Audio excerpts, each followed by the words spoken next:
Something feels off about people lately. Conversations feel empty. Attention spans are gone.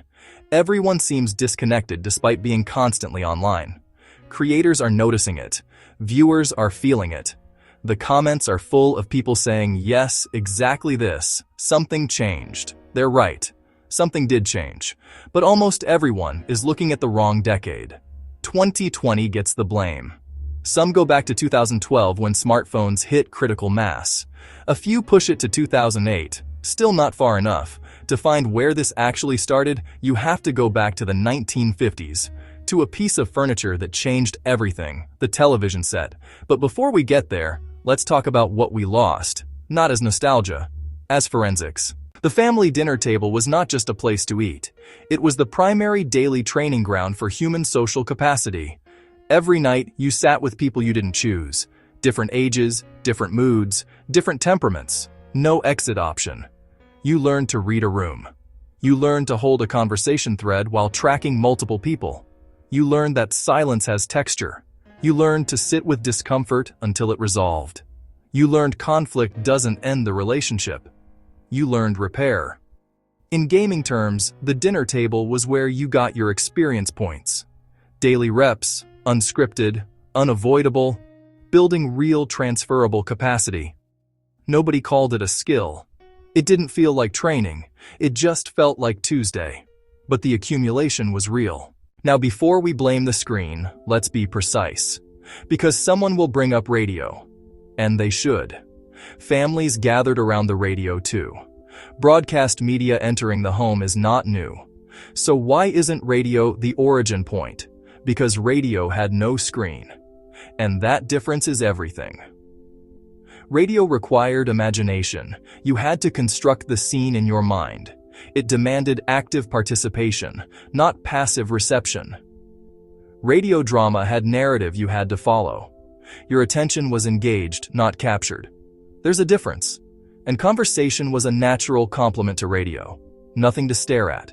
You could talk about what you were hearing, with the person next to you. Radio pointed people toward each other. The screen pointed people away.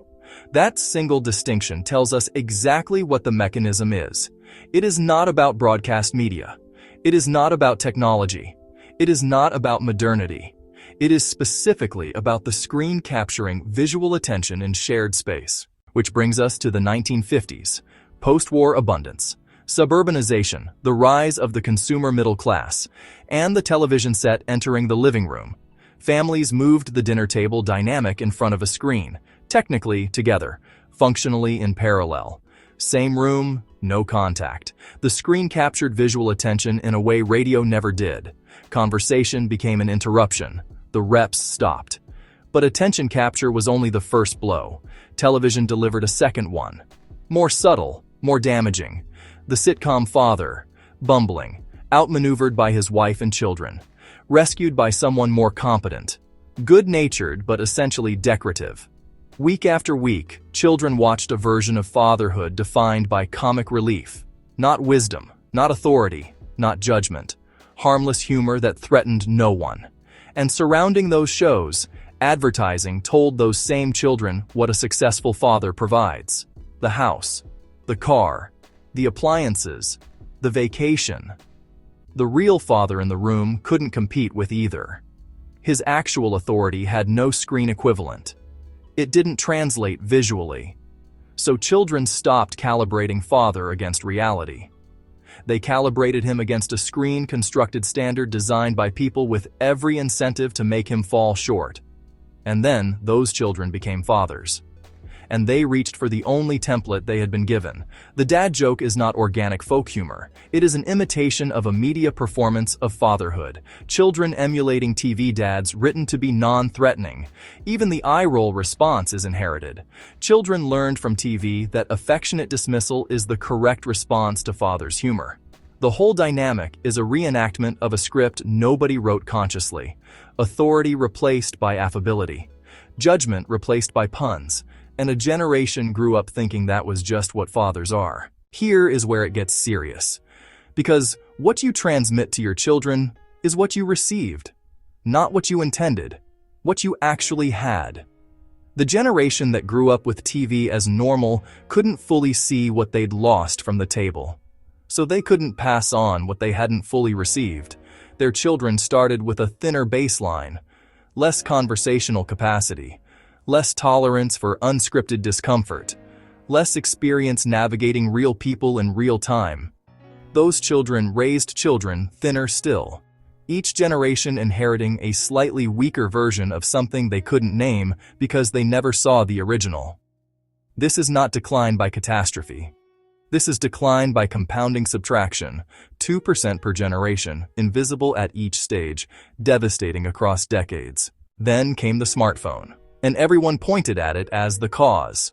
They were half right. The smartphone did not invent the pattern. It inherited it, and then it personalized it. Television at least kept a shared screen, one common reference point in the same physical space. A residual social layer remained. The smartphone removed even that.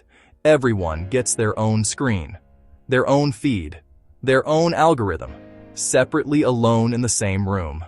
The smartphone is the latest hardware running very old software, the screen capturing attention away from the people in the room. TV did that first, the algorithm replacing unscripted human contact with optimized passive consumption. The living room did that first. Then 2020 arrived. Lockdowns, isolation, the removal of every remaining structure that was quietly holding social fabric together. And suddenly everyone could see it. The emptiness in conversations, the performance instead of presence, the validation chasing instead of actual connection. 2020 did not create this.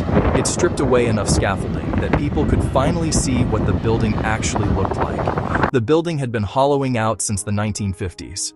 Most people just never saw it without the scaffolding on. What younger creators are documenting is real. The symptoms are accurate. The diagnosis stops too early.